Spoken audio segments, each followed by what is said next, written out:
Is America an exceptional nation? Do you have friends who say it isn't?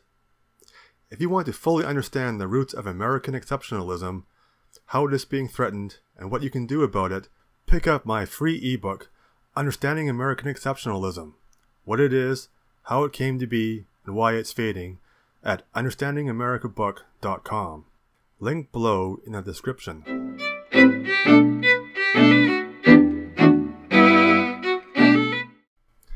In late July, Google engineer James Damore published a memo entitled Google's Ideological Echo Chamber: How Biased Clouds Are Thinking About Diversity and Inclusion. In the memo, he questions Google's approach to diversity and how their flawed approach may actually be counterproductive and harmful. The main point of his memo is that Google seems to take it for granted that any disparities in representation must be due to oppression. As Google accepts this premise without question, it feels justified in using authoritarian tactics to correct it. In his memo, Damore stresses that he values diversity and inclusion, and does not deny that sexism exists. However, he also makes the argument that sexual dimorphism, which is the scientific concept that the same species can exhibit different characteristics between the sexes, needs to be considered as well. For example, he points to studies which suggest that women, on average, have a stronger interest in people and relationships as opposed to things, whereas men have a higher drive for status. Or that women, on average, have a preference for jobs that focus on feelings and aesthetics rather than ideas. There are many other examples of sex differences that Damore points out. All of his points are linked to studies which back up his claims. At no point does he say that one sex preference is better than the other. All he endeavors to do is to point out that these differences do exist and that they need to be considered if the goal is to increase the representation of women. Damore also makes the point that Google seems to be so committed to its diversity dogma that it actively shuts down other ideas and viewpoints. This lack of diversity in thought, in Damore's view, is unfair, divisive, and ultimately bad for business. The reaction to Damore's memo from the mainstream media was overwhelmingly negative, and they were quick to attack it by blatantly misstating and often lying about the contents of his memo. On its Snapchat, the Washington Post posted the following, stating, "A Google engineer said women may be genetically unsuited for tech jobs." This is simply a lie. Stating the obvious that men and women are different and that ignoring these differences could potentially cause stress or create tensions is not the same as saying one is genetically unsuited. CNN, which likes to bill itself as the most trusted name in news, posted that the memo argues that women aren't biologically fit for tech jobs. Nowhere in Damore's memo did it state this. It simply argued for the scientific reality of sexual dimorphism and that this needs to be taken into consideration. The once great Time magazine ran a headline stating, "Google has fired the employee who wrote an anti-diversity tirade," report says.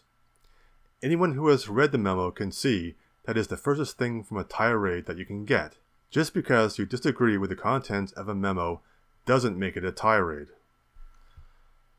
There are countless other examples of the mainstream media misrepresenting and in some cases outright lying about the memo, but I think you get the idea. The controversy grew so fast that Google's senior management team was forced to respond. Google's newly minted Vice President of Diversity, Integrity, and Governance, Daniel Brown, stated that the memo advanced incorrect assumptions about gender, and "we are unequivocal in our belief that diversity and inclusion are critical to our success as a company. However, part of building an open, inclusive environment means fostering a culture in which those with alternative views, including different political views, feel safe sharing their opinions." CEO Sundar Pichai stated in an email to staff that we strongly support the right of Googlers to express themselves, despite the fact that the memo advanced harmful gender stereotypes, such as a group of our colleagues have traits that make them less biologically suited for their jobs. This is offensive and not okay. However, he then goes on to say that many points in the memo, such as the portions criticizing Google's training, questioning the role of ideology in the workplace, and debating whether programs for women and unserved groups are sufficiently open to all are important topics. Further, the author had a right to express their views on those topics.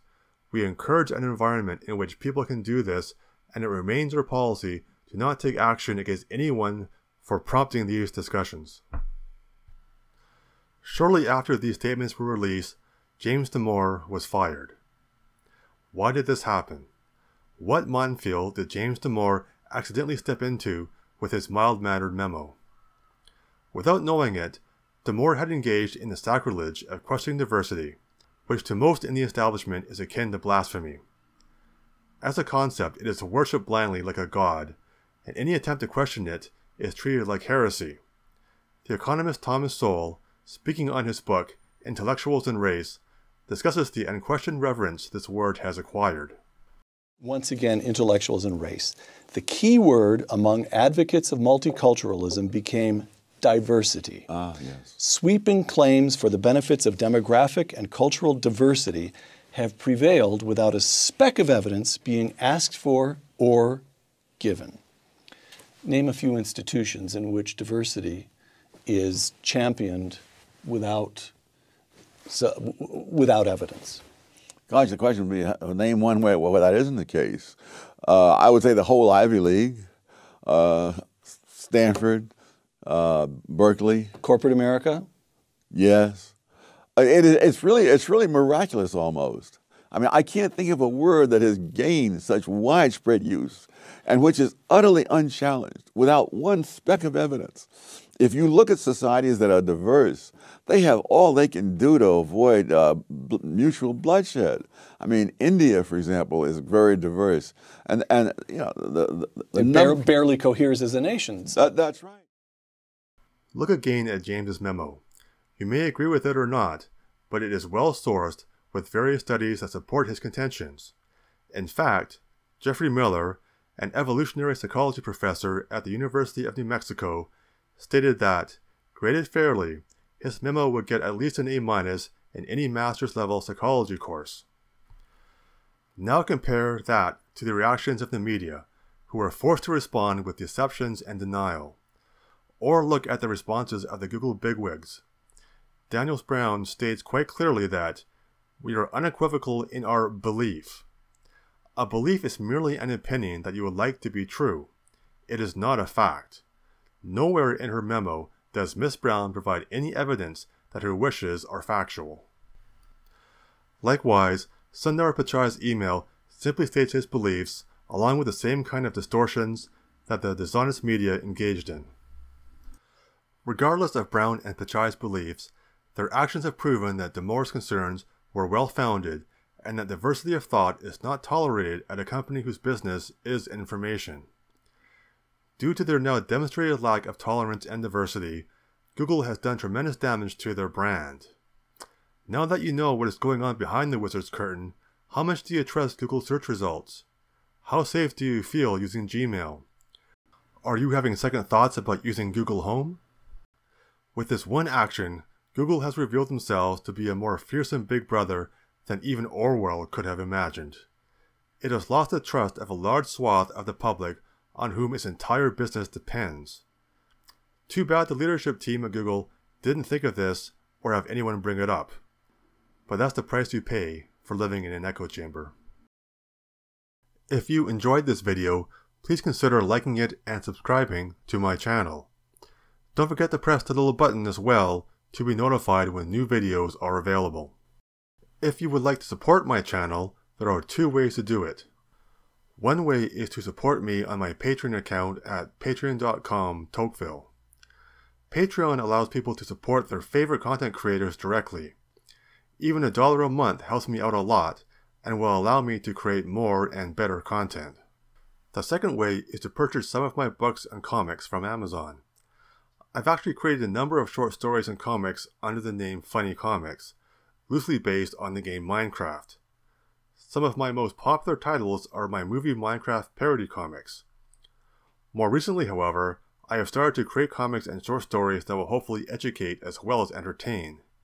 My first two titles feature George Washington and Ronald Reagan as characters. With your support, I hope to make more in the future, and all of these titles are free with Kindle Unlimited.